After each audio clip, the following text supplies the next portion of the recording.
Le talent n'attend pas le nombre des années. Ils sont jeunes, inspirés et posent leur regard rafraîchissant sur notre société.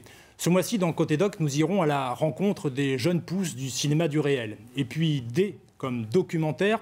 Depuis 6 ans, sur France 3, elle propose sa collection documentaire L'heure D. Florence Jameau sera notre invitée. Côté Doc, le magazine de l'actualité du film documentaire en Nouvelle-Aquitaine, c'est dans un instant.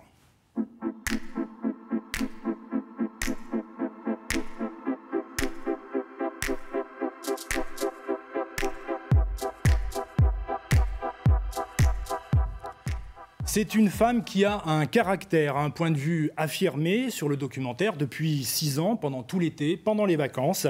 Chaque mercredi, en fin de soirée, elle ouvre un espace de liberté originale sur France 3. Un programme fait en collaboration avec les antennes régionales de France Télévisions et qui s'appelle L'heure D. Elle y propose des documentaires sensibles, d'où se dégage l'humanité des auteurs et aussi des personnages. Elle dit ne pas traiter un sujet, mais vouloir faire des films, dans une grande diversité de styles et de tons, avec des réalisateurs ou des réalisatrices confirmés ou débutants. Elle s'appelle Florence Jameau et elle est notre invitée dans ce nouveau numéro de Côté Doc.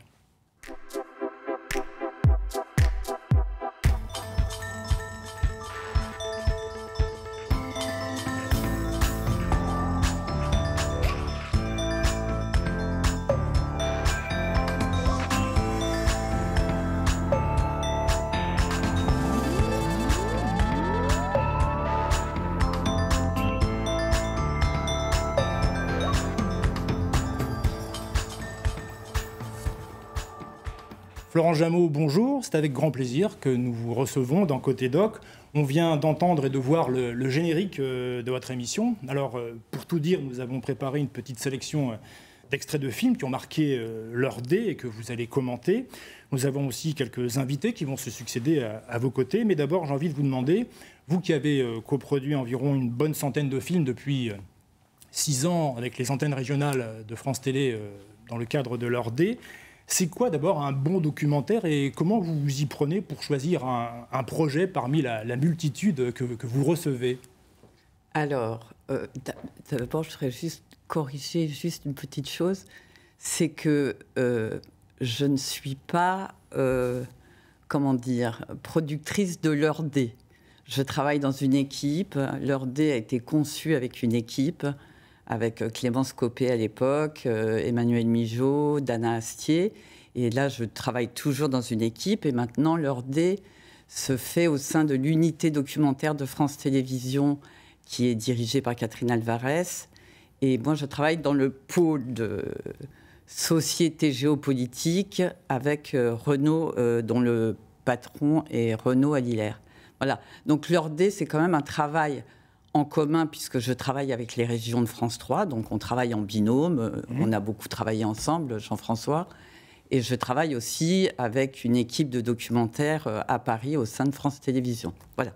Alors ça, c'était un premier point quand même que je voulais rectifier. Préciser. Je ne suis pas propriétaire de l'heure D, mais bon, c'est vrai que je me suis beaucoup occupée de l'heure D depuis son lancement il y a un peu plus de 5 ans.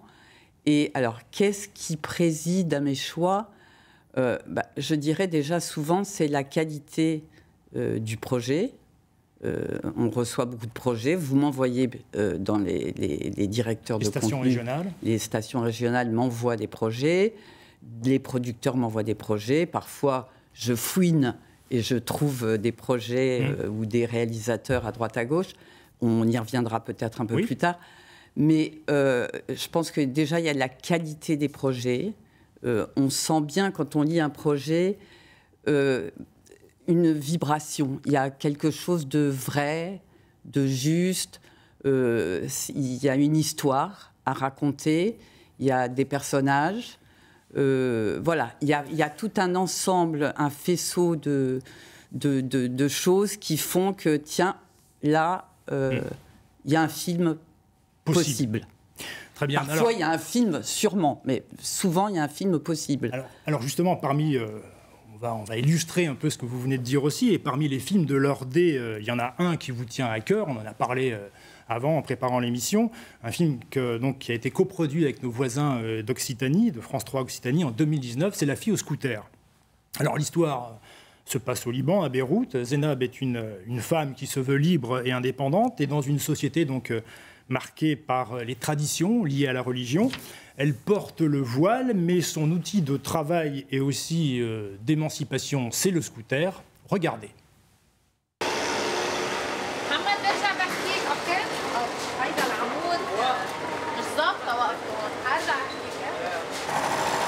زينب كيف قررت تجيبي موتو؟ جبت الموتو وقتها قررت بلش بالشغل وشفت المكتب انه في فعاليه بالمكتب للشباب اكثر من البنات، عرفتي؟ الشغل اسرع، توفير وقت، توفير مصاري، حتى خصوصي انه الشغل بالضاحيه لا ممكن انك تخلصي بشكل سريع لانه كثير عجقه.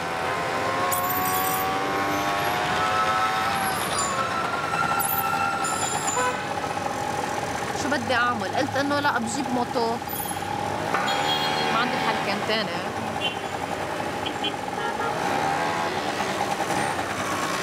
اول ما بلشت كان كثير يلطشوا ويعلقوا ويزنخوا ويجي وبنت ركبي موتو وكذا. مره كان في اولاد ويجي بنت ركبي على موتو، فجاه قربت لحدهم وقفت قلت لهم انه اوكي، واذا بنت راكبه موتو انه عيب مثلا او حرام.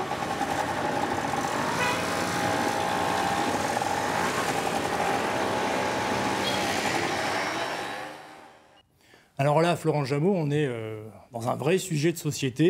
Et qu'est-ce qui vous a plu dans le projet? Et aujourd'hui, qu'est-ce qui vous plaît encore quand vous le revoyez ou quand vous revoyez un extrait comme maintenant?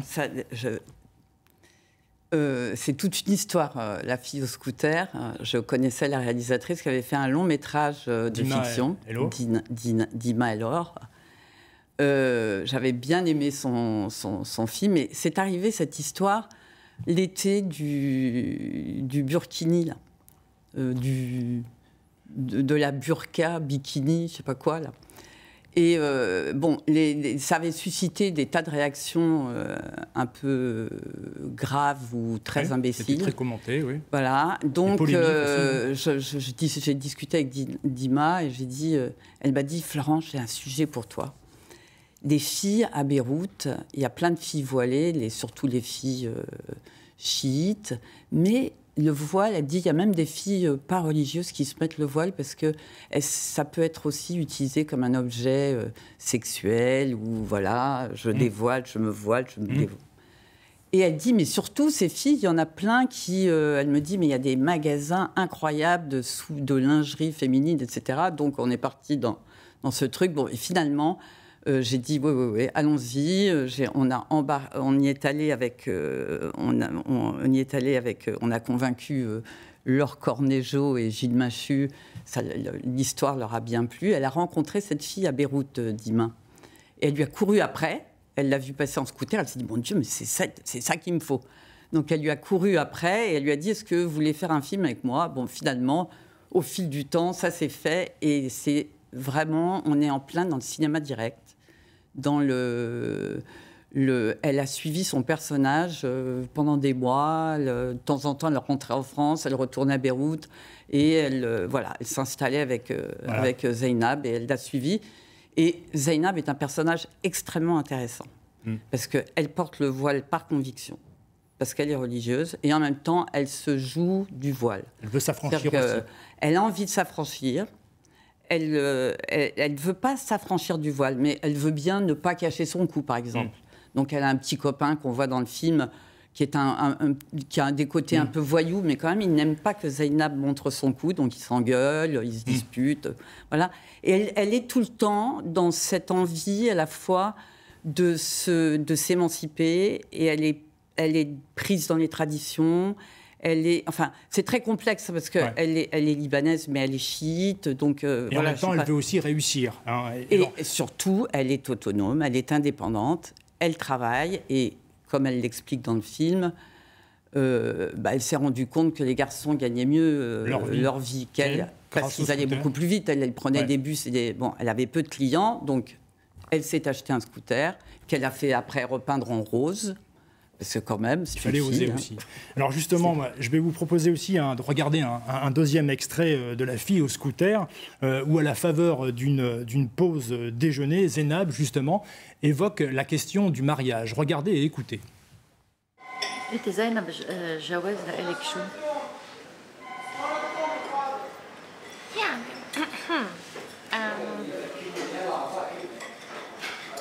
شوي كان غلط انه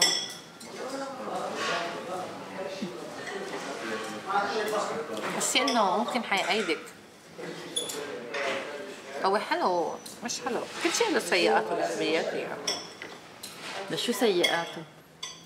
انه انت بمطارح صرتي على اسم واحد بدك تحترميه ما فيك تمزح بقى ولا حتى انه مع رفقاتك الشباب يعني كان في مزح بينك وبينه ما فيك تهربي بقى مع رفقاتك ولا فيك تطلع نظرة هيك هيك هيك هيك ولا تكبر هيك هيك مجوزة وعم تتطلع مش ظابطة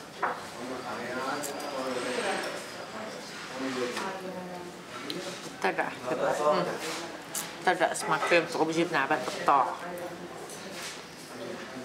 شو هو بيت الطاعة؟ انه حدا مجوز وحده وهي عم تعصيه وهو ما بده يطلقها طلعت برات البيت بجيبها على بيت الطاعة هيك بيتشكى عنه هيدي مرته وهلا بدي اياها ترجع على البيت ترجع مثل الشاطرة بترجع للبيت. Florence Jameau, on a envie de dire, il y a presque que le documentaire qui permet de montrer un peu toute la complexité d'un personnage ou ses contradictions aussi, qui sont très bien exprimées dans l'extrait qu'on vient de voir. D'ailleurs, je voudrais signaler que vous dites souvent que le documentaire, c'est pas un reportage, c'est un film d'abord. Alors, est-ce que vous pouvez nous expliquer ça aussi à travers cet exemple-là, justement? Alors, déjà, il y a plein de choses à dire là-dessus. Non, c'est pas du reportage. Le reportage, c'est quoi? Vous informez, vous filmez ce qui se passe, la réalité, effectivement, pour informer un public. Pour moi, le reportage, c'est du journal télévisé, c'est que je respecte infiniment. Hein. Il y a des très grands reportages et des très très beaux reportages qu'on peut même assimiler, qu'on peut faire rentrer dans la famille du documentaire. Mais la différence, c'est quoi? Un reportage, on filme des images, souvent des images un peu prétextes, on n'a pas tellement de temps. Et on met là-dessus un commentaire. Voilà.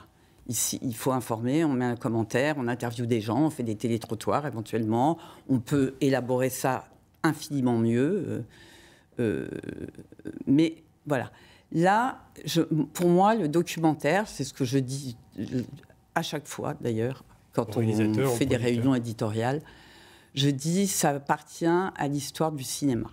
Moi, je me souviens, quand j'étais enfant, les premiers films que j'ai vus au cinéma, c'était des documentaires.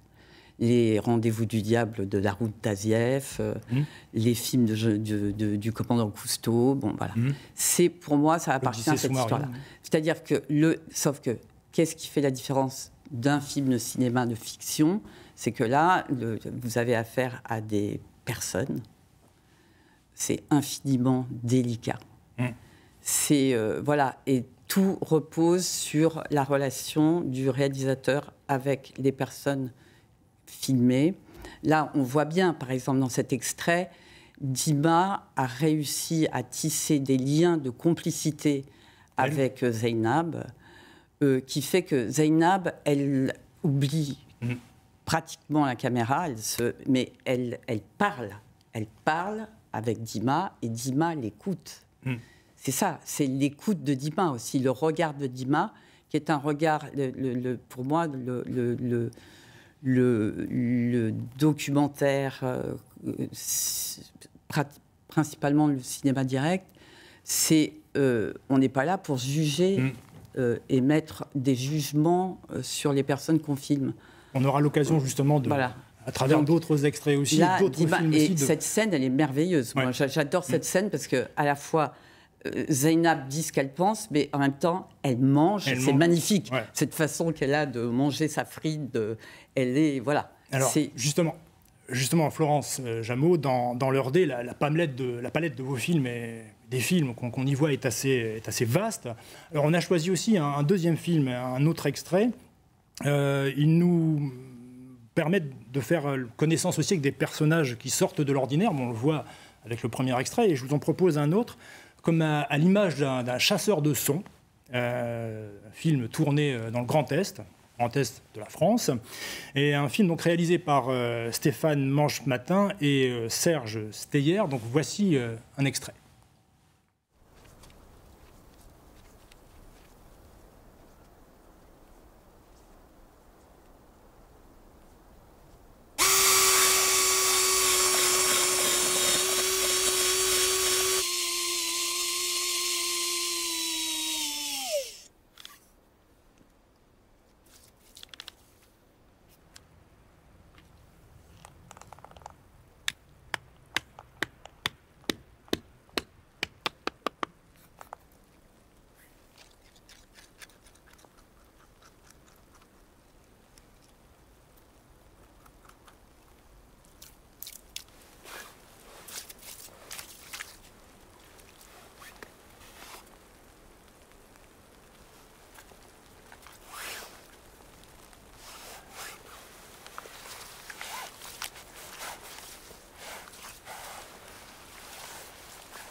Écoute, on entend le bout de la glace qui craque.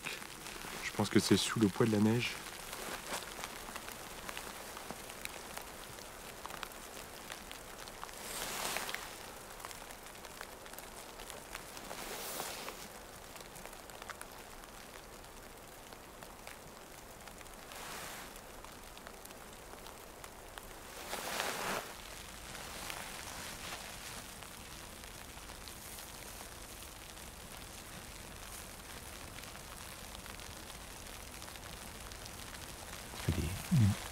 Des gros coups par moment. Ah bon? Ouais, écoute.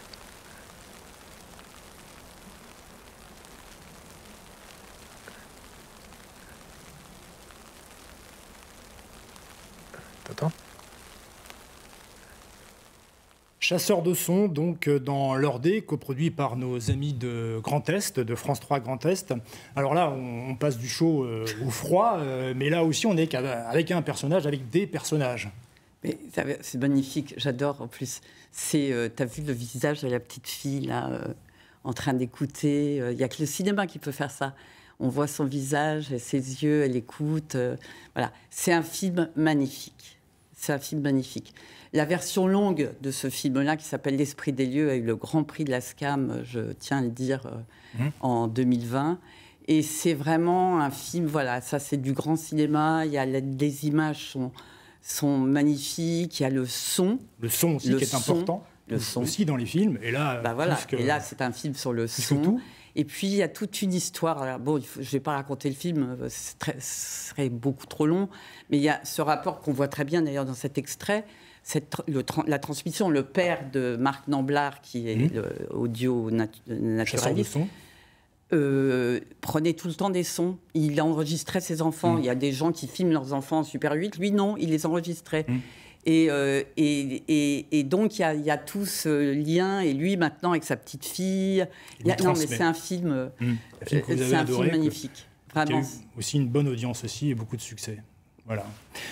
Florence Jameau, je dois avouer que nous n'avons pas pu résister aussi à notre impatience de revoir quelques extraits d'un des films qui ont marqué l'Ordé depuis sa diffusion cet été, enfin l'été dernier, en 2020, et puis donc dans l'Ordé sur France 3 National et puis aussi sur France 3 Nouvelle-Aquitaine cet automne. Depuis sa rediffusion, eh bien, ce film, je ne vais pas dire qu'il est plébiscité, mais en tout cas, il rencontre beaucoup de succès. Il a fait une bonne audience. On en parle beaucoup aussi sur les réseaux sociaux. Alors, comme nous sommes à Saïd Demande, on va se faire plaisir aussi pour revoir Papa Samba. Et du coup, on a cru bon inviter sa réalisatrice, Pauline Horowitz. Mais avant, je vous invite à écouter son père.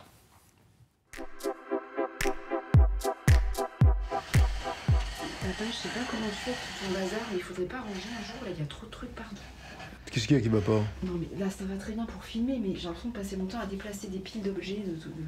Mais qu'est-ce que tu veux déplacer? Non, je veux rien déplacer, c'est juste que je sais pas, il y a des choses qui à moitié en équilibre partout. Comment ça? Non, mais je veux dire des piles de papier, de machin, de Mais pour l'instant, je vais pas les déplacer là, parce que... enlever une cravate et de la poser là sur le truc là-bas. Là. Eh ben tu la poses là-bas. Mais je l'ai posée là, il faudrait que je la range. Enfin, je veux dire là, elle est posée sur tes factures. Eh ben je vais la mettre ailleurs, la cravate, c'est ma cravate. Oui, je sais que c'est ta cravate, papa. Il y a que toi ici qui porte des cravates. Mais ce que j'essaie de te dire, c'est. Mais je comprends pas quel est mon problème avec ma cravate là. Mais non, ce que je veux dire, c'est que chaque année, il y a plus de bazar que. Il n'y a pas de bazar, c'est rangé dans ma tête. C'est ça que t'as oublié. Et tu trouves? Ah mais moi je sais où je vais à peu près, les objets sont à peu près, si tu demandes des trucs, je sais où ils sont. D'accord. Je te signale que je sais moi mon rangement. Et là c'est mon bureau là. Là ce que tu as reconstitué dans cette ici, c'est mon bureau comme c'était avant, c'est-à-dire un peu de bazar à droite et à gauche, mais c'est mon bureau ici, c'est là que je travaille quand même. C'est là que je fais mon boulot, quand je fais pas mon boulot de lecture de texte par rapport à la comédie, c'est là que je fais rédaction de mes expertises, c'est là que je tape avec ma machine, avec mon ordinateur sur les genoux, c'est là que je lis je prépare mes topos, mes diapositives, c'est là que je fais ça, c'est là que je fais tout mon boulot, Pauline, ici dans ce coin-là, ici là je suis assis pratiquement à mon bureau. Hein. Ah bon, c'est à l'hôpital? Ah non, mon bureau est ici maintenant. Là tu es dans mon bureau. Okay. Donc, je me rendais pas compte, papa, je croyais que c'était le salon qui était... Ah non, au salon, il n'y a personne qui vient. Hein. J'ai plus de salon maintenant, il n'y a plus de salon. Pauline Horowitz, bienvenue. Alors, vous êtes la réalisatrice de Papa s'en va, dont on vient de voir un extrait. Vous n'en êtes pas à votre coup d'essai. On vous attendait depuis pas mal de temps sur ce plateau. Vous savez... en route pour des festivals, notamment en Suisse, où vous avez reçu un prix. Vous en parlerez peut-être aussi dans quelques instants. Mais vous n'en êtes pas à votre coup d'essai, disais-je. Vous avez déjà aussi réalisé quelques films, en particulier un sur la relation mère-fille. Vous êtes aussi une fan du cinéma d'Alain Cavalier. Comme lui, vous tournez vos films seuls, pour être, dites-vous, au plus près de l'expérience, de votre expérience. Et là, l'expérience, en l'occurrence, c'est votre père qui prend sa retraite à 70 ans et qui décide de devenir acteur. Et dit comme ça pourrait presque faire un film comique, mais non, vous évoquez aussi des sujets plus graves dedans. Alors, déjà, heureux de vous voir ici, aux côtés de Florence Jameau, parce que c'est aussi une des perles de l'Eurdé, on l'a dit. Que devient d'ailleurs votre père? Ça marche, sa carrière d'acteur? Oui, il continue malgré le confinement et les répétitions se font par Zoom. Et au gré des couvre-feux, des confinements, cet été, ils répétaient tous ensemble, mais dans un jardin, à distance les uns des autres. À un moment, ils ont travaillé masqués, là c'est de nouveau par Zoom.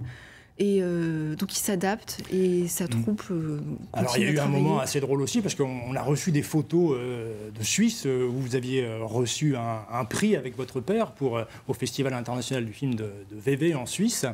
Et on a reçu ces photos. Quel effet ça lui a fait de recevoir un prix avec vous, enfin plutôt de vous accompagner à ce festival? Oh, c'est lui qui a eu le prix. Moi, j'étais super contente pour lui. Lui était très, très heureux. Et je dois dire, en fait, très à l'aise, beaucoup plus que moi. D'ailleurs, vraiment, il a fait un show. Je pense que ça lui a beaucoup plu, et sans que ça le bouleverse. Enfin, vraiment, c'était... Par contre, ce qui lui a fait très plaisir, c'était de voir le film en vrai, pour le coup, parce que comme le film, il y a eu le confinement et tout ce qui s'est passé, de voir le film dans une salle avec les réactions du public...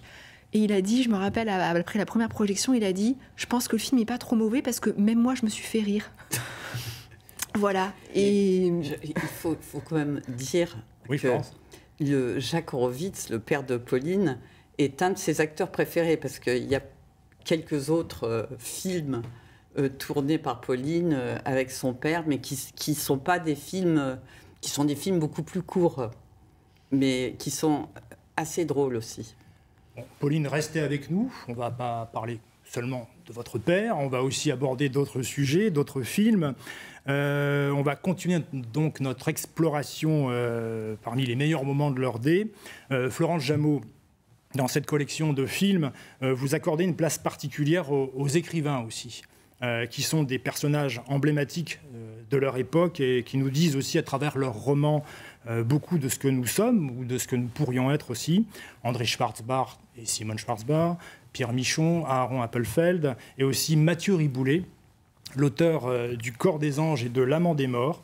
Dans l'extrait que nous allons voir, Mathieu Riboulet, qui vivait et écrivait dans le Limousin en particulier, évoque le cinéaste italien Pasolini et la place qu'il a pris dans sa vie. Le sexe est-il politique? Bien entendu. Et la scatologie? La scatologie également. Il n'y a rien qui ne soit politique. Pourquoi ne militez-vous plus aujourd'hui? Comment l'entendez-vous? Vous n'êtes plus un militant politique. Je le suis plus que jamais. Je n'ai jamais été inscrit à un parti, je suis un indépendant de gauche marxiste, mais je continue à militer plus que jamais. Est-ce que vous avez parfois la nostalgie de l'époque où les gens vous insultaient dans la rue? On m'insulte encore aujourd'hui. Et ça vous cause un certain plaisir? Je ne le refuse pas, parce que je ne suis pas un moralisateur. Oui, c'est très émouvant cet entretien qui est justement un des derniers, donc ça fait un peu... Je ne l'avais jamais vu, Mais ce qui est frappant, c'est quand même une caractéristique qu'on retrouve presque à chaque prise de parole de Pasolini ou dans chacun de ses gestes de création ou de ses gestes politiques, c'est la justesse du propos, c'est l'incroyable précision et dont il ne se départit jamais et même avec un questionnement pas très extraordinaire comme c'est le cas là.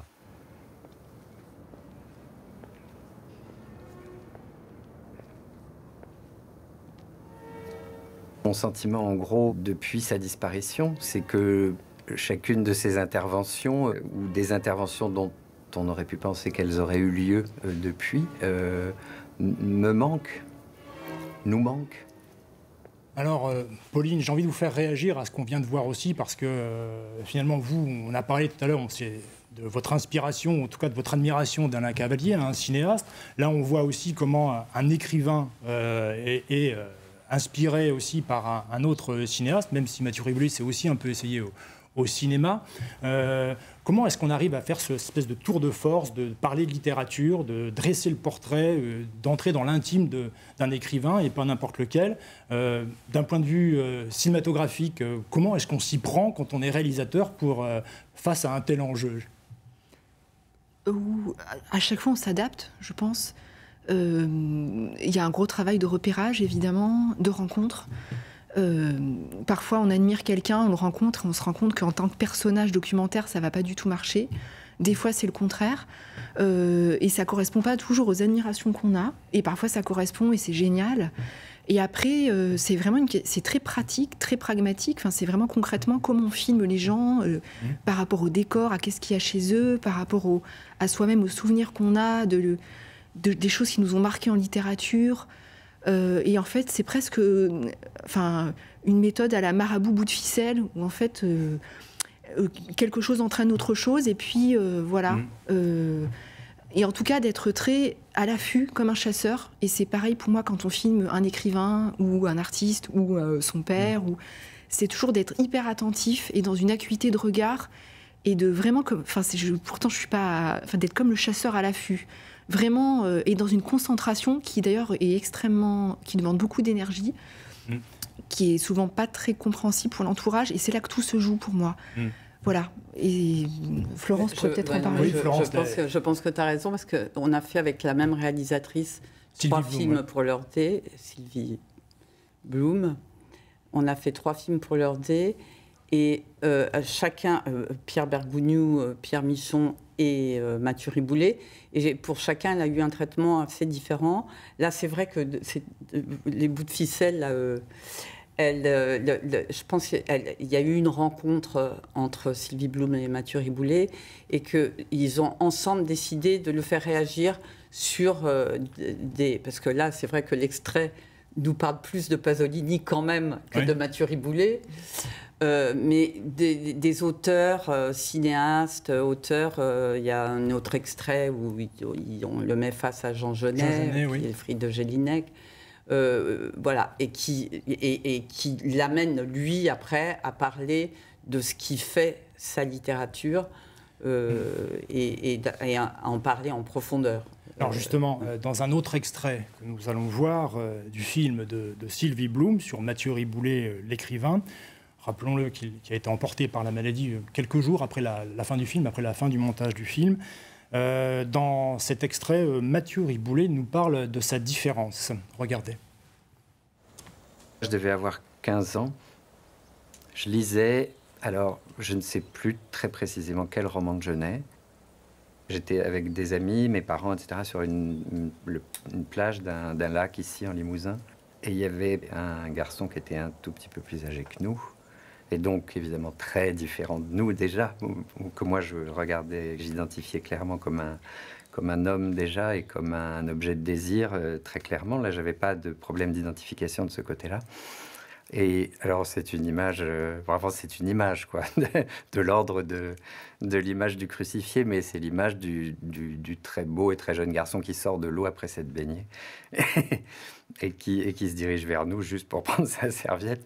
Sans imaginer, évidemment, que espèce de tempête, ce serait un peu excessif, mais enfin, disons, de mouvement comme ça, de désir qu'il génère, qu'il suscite en moi. Et j'ai probablement compris ce jour-là, sans le formuler, que la jonction que Genet opérait dans ses textes entre le désir des hommes et l'écriture était évidemment possible, elle avait été rendue possible par lui, mais que je pouvais, moi, jouer quelque chose probablement là. Et ce qui reste, pour moi, essentiel de la lecture de Genet, en tout cas de ses romans, de cette lecture-là, hein, de cette lecture d'adolescence, c'est cette jonction qu'il réalise entre l'exigence d'écriture et finalement l'exigence d'amour. Rentrer dans l'intimité, dans l'intime du personnage, de cet écrivain, c'est un tour de force aussi pour le réalisateur, pour la réalisatrice en l'occurrence, pour Sylvie Bloom. Oui, c'est toute l'intelligence là, du dispositif qu'ils ont trouvé ensemble, c'est-à-dire que l'idée, c'est très intéressant, là, c'est tout, en fait, c'est de l'amener à parler de tout ce qui a nourri à la fois, pas uniquement son écriture, mais tout ce qui l'a nourri lui. Et là, c'est très intéressant parce qu'il parle bien, il comprend bien en lisant Genet et en même temps en étant le témoin de quelque chose qui suscite du désir chez lui, comment lui, à son tour, va pouvoir écrire, parler, enfin écrire sur le désir et va pouvoir se servir de ce qui l'anime profondément pour écrire. Et les livres de Mathieu Riboulet, qui est un très grand écrivain, sont absolument magnifiques et très nourris de... Alors justement, ce film, Mathieu Riboulet, écrivain, nous pourrons le voir sur Noah prochainement, cette semaine, samedi soir, dans une nuit spéciale consacrée à la lecture sur Noah. Merci Pauline, en tout cas, d'être venue dans Côté Doc, et revenez nous voir bientôt avec un autre film, j'espère. Moi aussi. Alors, si vous nous rejoignez maintenant sur France 3 et Noah, vous regardez donc Côté Doc, le magazine reste encore un petit peu... Pauline, vous regardez donc Côté Doc, le magazine de l'actualité du film documentaire en Nouvelle-Aquitaine, et dans chaque numéro de Côté Doc, nous parlons des festivals de la région, et le mois de janvier, c'est en principe celui du Festival international de Biarritz, du FIPADOC, une édition contrariée par le contexte sanitaire, comme d'autres festivals. Pas de projection en salle, des films sur plateforme numérique, et des jeunes poussent, car faire un premier film, ça compte dans la vie d'un réalisateur. On se retrouve dans un instant.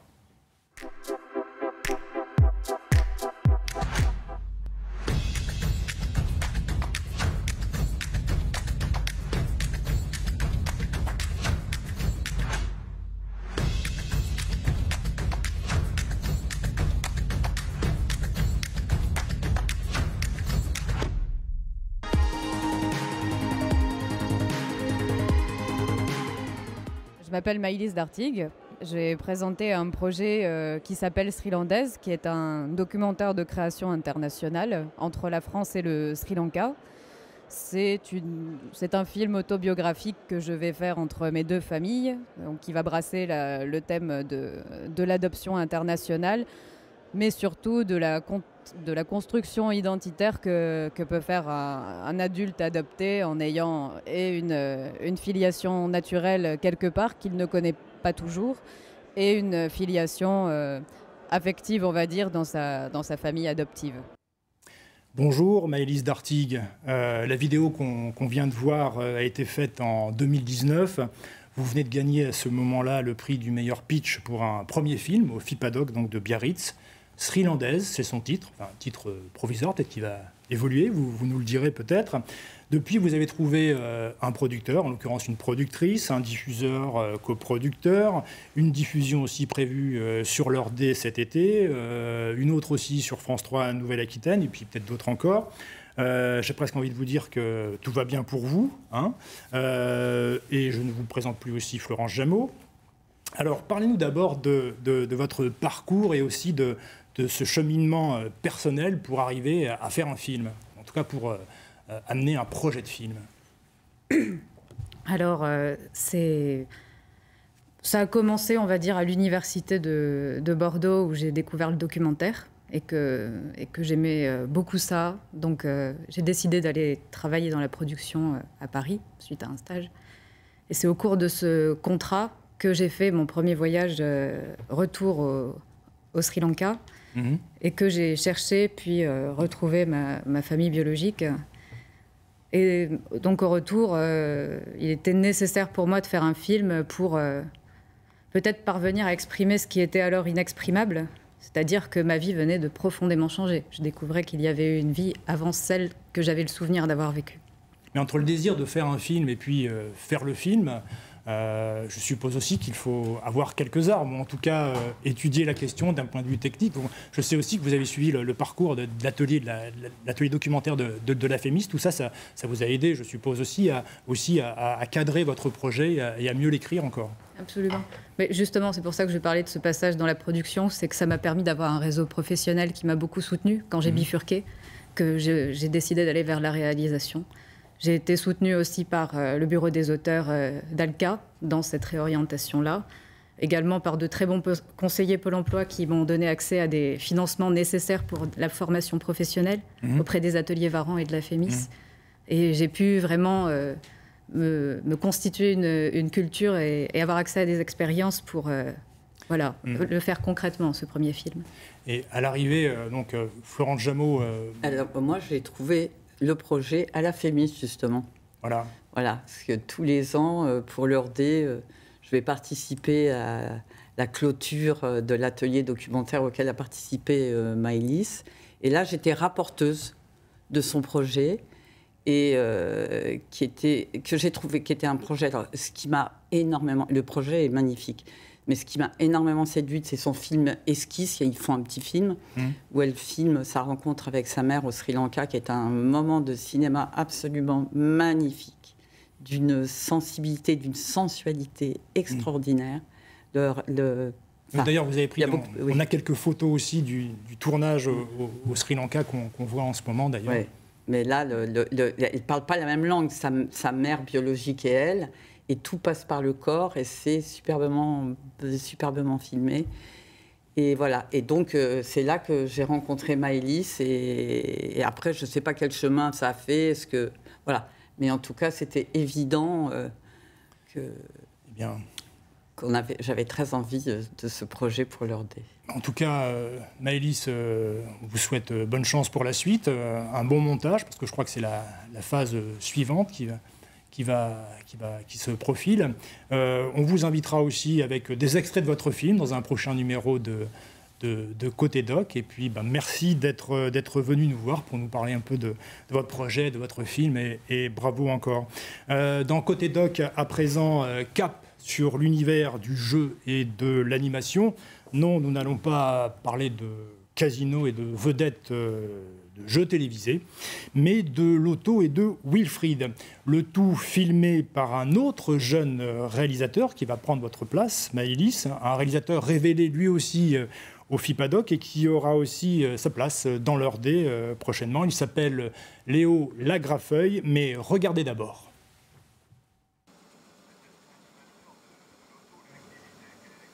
Eh ben, animateur de l'auto. Alors je mets autre et animateur. D'accord. Je vous remercie, monsieur. Au revoir. Après, avec le salaire Patricia et Wilfried, on aura un grand château. Ouais, bah alors Wilfried, d'abord, signe d'abord ton CDI, et puis vois ce que vois. On aura une grande maison.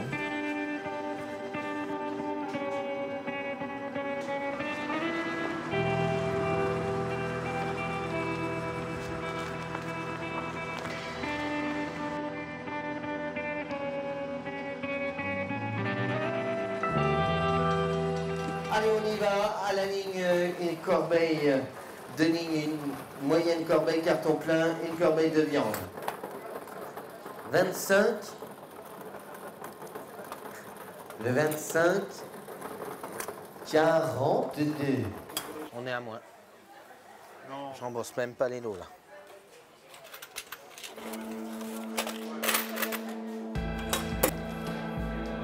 Faut que je trouve 100 balles pour demain.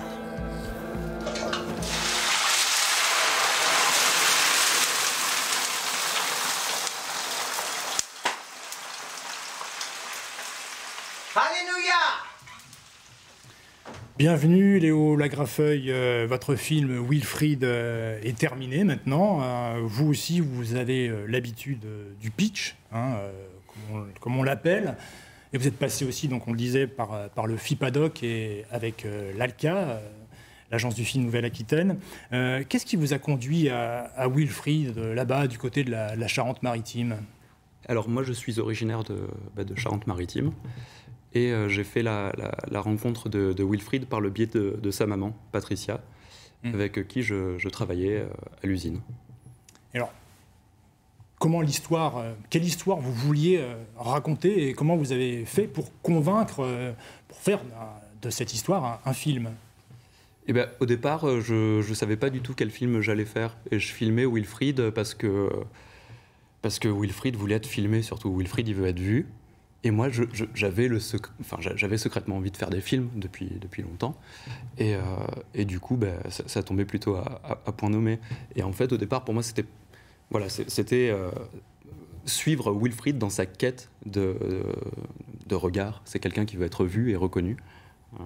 Et voilà. Et comment dire, l'approche de Wilfried aussi, avec la caméra, c'est pas trop compliqué? Il n'y a pas une forme de voyeurisme, pourraient-vous dire certains? Non, alors Wilfried, c'est vraiment un personnage à part entière. Et c'est quelqu'un qui se met en scène, mais vraiment quotidiennement, en fait.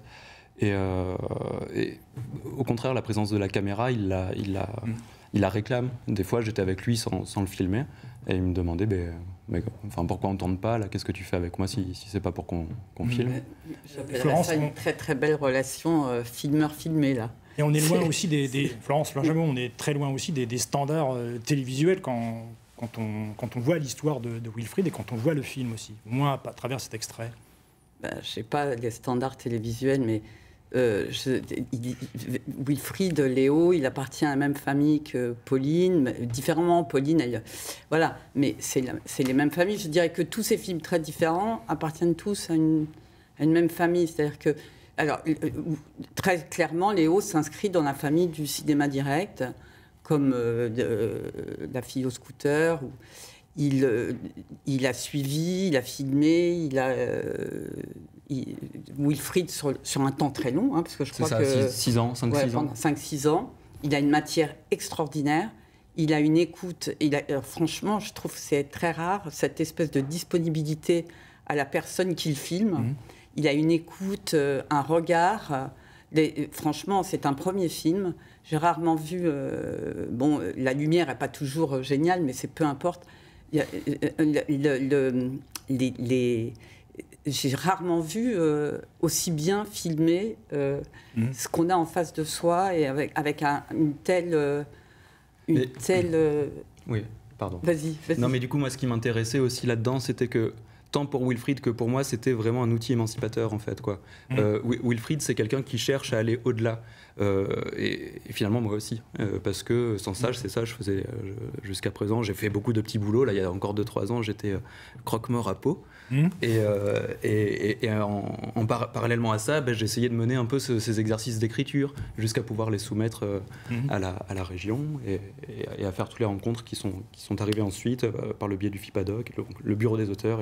Alors, justement, sans hypothéquer vos chances auprès de Florence Jameau, maintenant que le film est terminé, qu'est-ce que vous avez appris avec elle et est-ce que vous êtes déjà aussi sur un autre projet ? Ah oui, alors des projets, du coup, j'en ai quelques-uns et j'espère pouvoir les développer bientôt. Et avec Florence, j'ai appris peut-être à aller plus à l'os, à effectivement assumer un peu plus et un peu mieux ce côté cinéma direct. Mais voilà, sans vouloir trop théoriser ou être faire trop empouler, mais ça pourrait presque être du cinéma aussi indirect, parce que Wilfried, c'est moi, en fait, je parle de moi aussi. Enfin, voilà, il y a une espèce de... Voilà. Bien, écoutez, merci Léo Lagrafeuille d'être venu aussi dans Conte et Doc pour nous parler de Wilfried et d'échanger aussi avec Florence Jameau. Nous verrons donc votre film prochainement dans l'Ordé, au début de l'été, au mois de juillet. On l'a dit, oui, dans l'Ordé, donc on va repréciser les dates. Florence, peut-être c'est en juillet, chaque mercredi, il faut rappeler juillet et août, tout l'été, chaque mercredi vers... Mercredi, cette année c'était le mercredi, l'année d'avant c'était le lundi, donc là, franchement, je ne sais pas quel sera le jour, mais... En tout cas, ce sera l'été, oui. On va se retrouver dans quelques instants, juste pour changer d'invité aussi. Et puis, on continue à parler aussi du FIPADOC et puis aussi des jeunes pousses du cinéma du réel.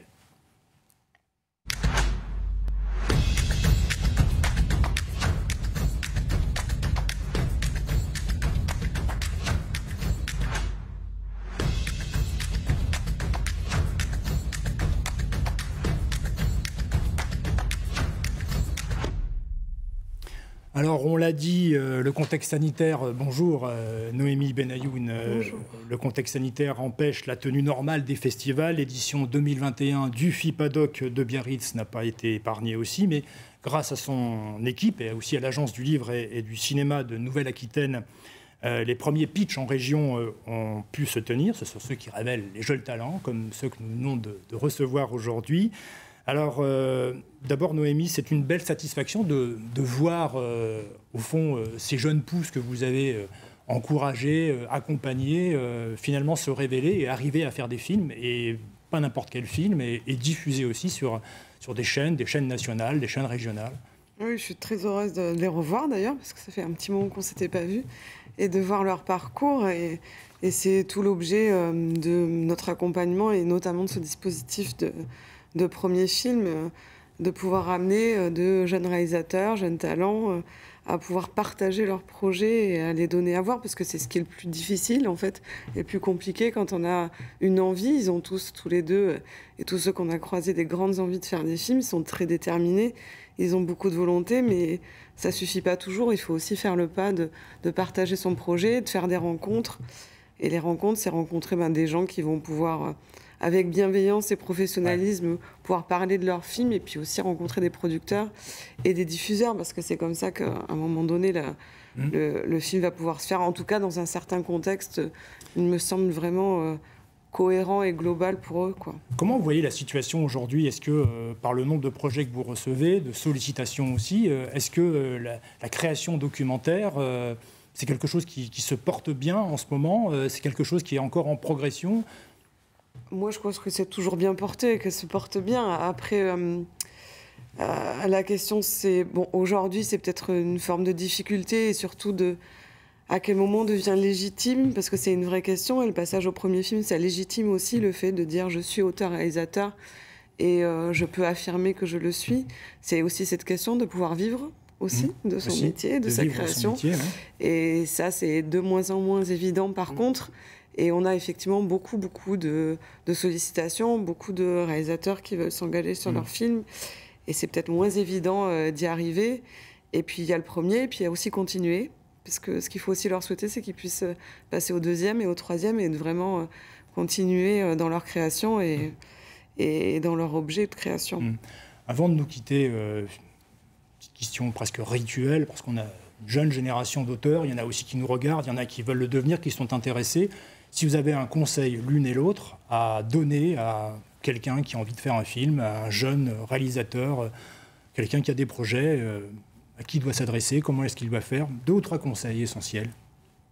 Je crois que Noémie est mieux placée que moi, parce que moi j'arrive vraiment pratiquement en bout. Je pense que Noémie et moi, on est portés sans doute par le même désir Voilà, je dirais qu'on fait un travail complémentaire, mais...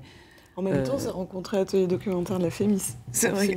C'est des endroits où... En fait, il faut essayer d'amener son projet à la rencontre. Moi, je crois que c'est ça le principal. Trouver les bonnes personnes aussi, et trouver puis, le bon chemin aussi. Hésiter à faire des images aussi, et puis quand même à être dans sa pratique et à faire. Et à un moment donné, il faut se lancer, il faut se donner, et puis il faut aller à la rencontre. Il faut y aller, quoi. Merci de vos beaux conseils. J'espère qu'ils seront entendus et qu'ils permettront à d'autres jeunes auteurs de venir nous voir ici et de proposer de beaux projets de films. Côté Doc, donc, se termine. Merci Florence Jeannot d'être venue et d'avoir parlé avec passion, comme vous, comme nos invités, avec passion, élégance et conviction des documentaires, du cinéma du réel, et de votre respect pour ces jeunes auteurs et puis aussi pour les plus confirmés. Nous avons des vieux aussi. Des plus confirmés, disais-je. Il n'y a pas que des jeunes voilà, auteurs. L'heure D, on le rappelle, donc c'est chaque mercredi à 23h en juillet et août sur France 3. Sur France 3 Nouvelle-Aquitaine, les documentaires aussi, c'est chaque lundi à 23h. Noémie, merci d'être venue et continuez aussi à faire émerger de nouveaux talents. À bientôt sur Noah et sur France 3.